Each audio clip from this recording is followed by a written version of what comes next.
Hi everyone, Jane here. Thank you so much for watching today and welcome to you all. Today I thought I would have a play with my pastels and pencils because as many of you may realise, I do have a bit of a problem about buying different sketchbooks, journals and those sorts of things. So I recently decided I needed an actual sketchbook just for using with my pastels and pencils.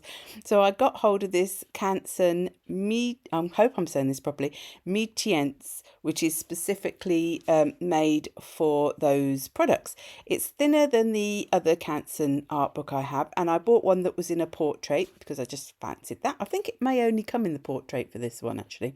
Canson do a lot of different sorts of sketchbooks with different papers in them. The other one I've got has got watercolour card in, which is 300 GSM, but this one I can't remember off the top of my head. I think it's something like 160 GSM. I think it was 90 something pounds.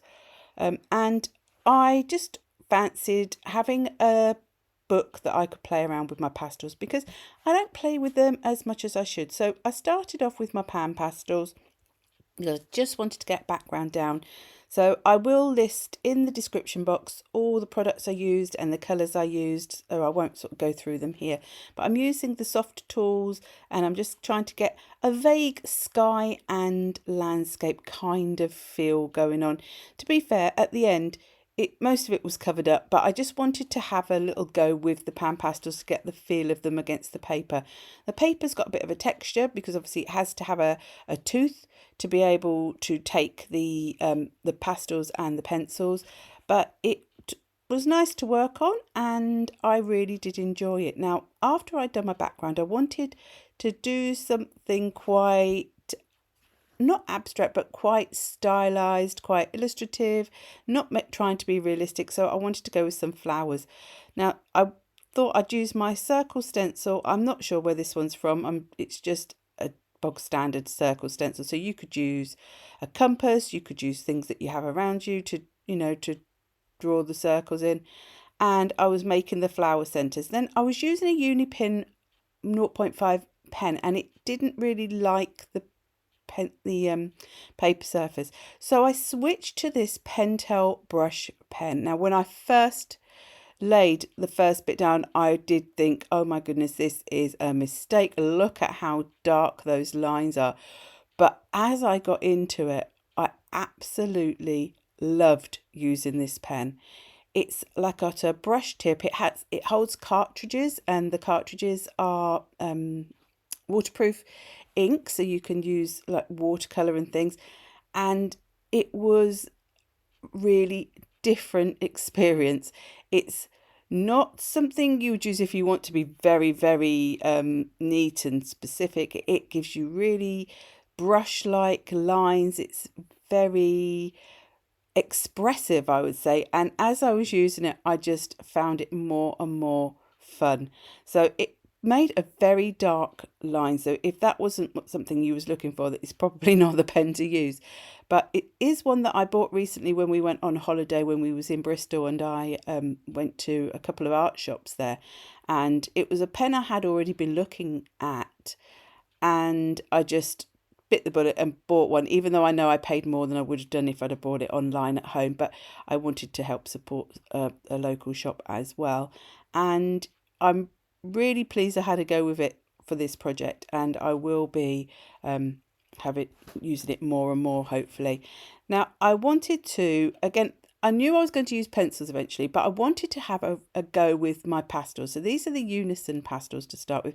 Now the set I bought, again, both these pastel sets I bought on holiday. It was just me buying things that I wouldn't normally sort of choose perhaps, just to see what they're like. So the Unison ones are a drawing set, so they're very earthy muted colours, more for drawing. And you can see I've got like a brush there that I'm just brushing the excess off, because you do get a lot of sort of dust and things, so that is something to be aware of if you have any problems with your chest or breathing sort of issues.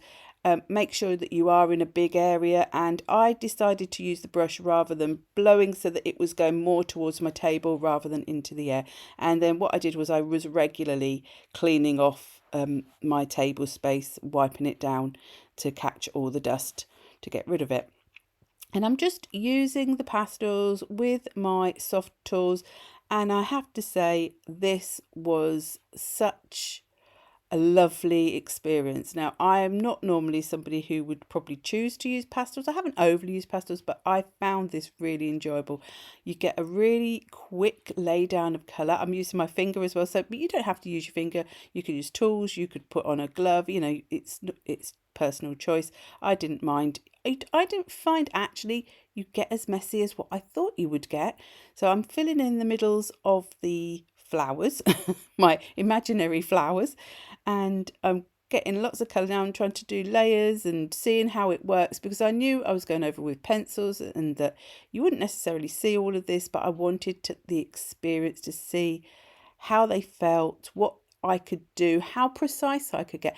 And I was actually really surprised with the preciseness I could actually get with these, especially the ones, the more colourful pastels. Were from HobbyCraft.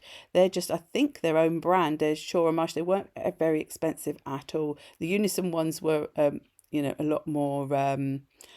They were from a proper art shop, and they're more expensive. But these ones from Shaw and Marsh I really enjoy, because they're like a square as well. So you can turn them on the sharper edge at the end and get a more detailed line from them and coverage from them.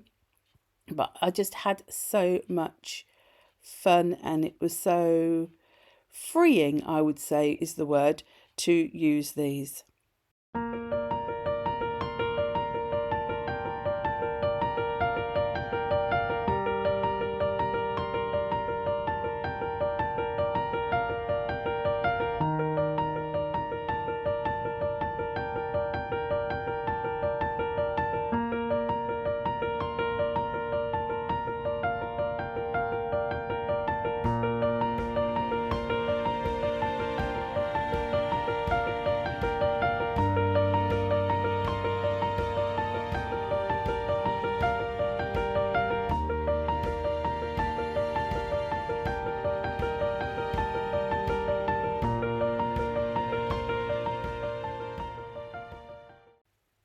Once I'd got down as much of the pastel as I wanted, I decided to go in the pencils. Now I'm going in with the Derwent drawing pencils because they are my latest purchase, really, and they have such a lovely creamy consistency.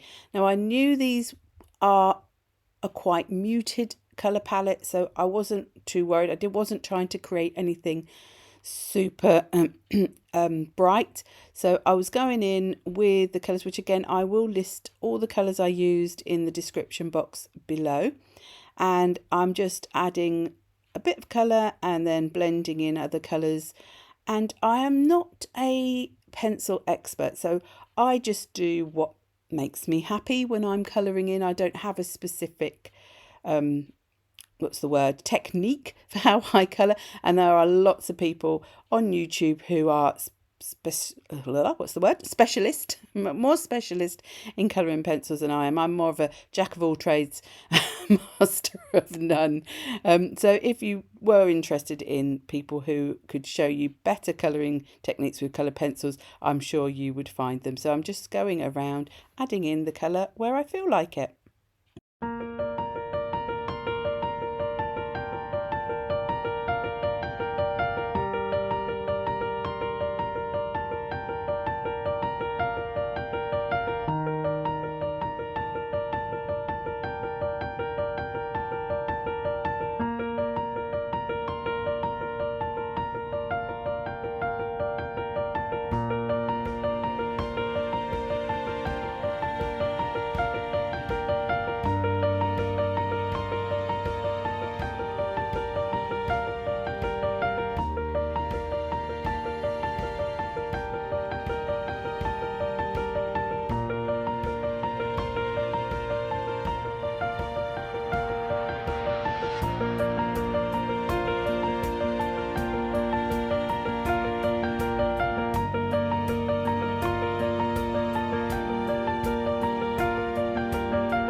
So at this point I had thought about adding lots of patterns into my flowers, but I decided I quite liked them as they were and I just wanted to add a few little dots and highlights.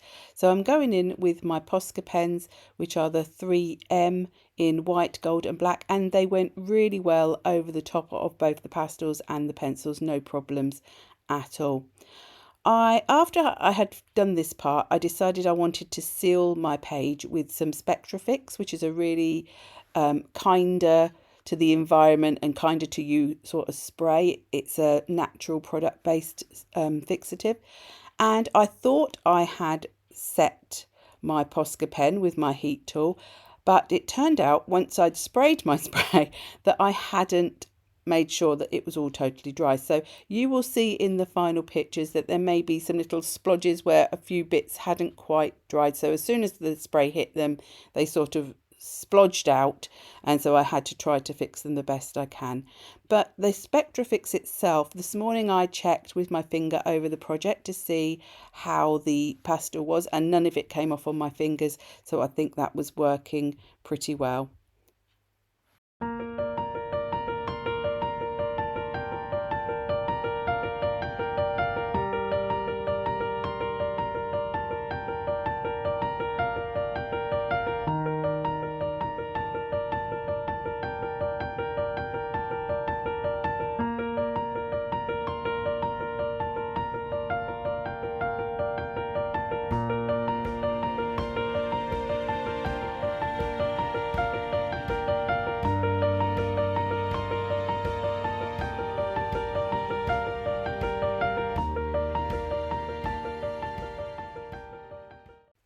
So the only thing left to do was to add a sentiment to this page, and this one comes from Lemon Creation.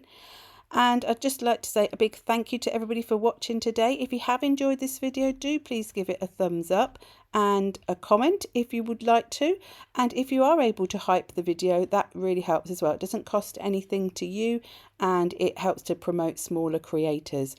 I also have at the end a list of the members that I have, and I'd like to say an extra thank you to them for being so supportive to me, and I will put information into the description box if that's something you are interested in.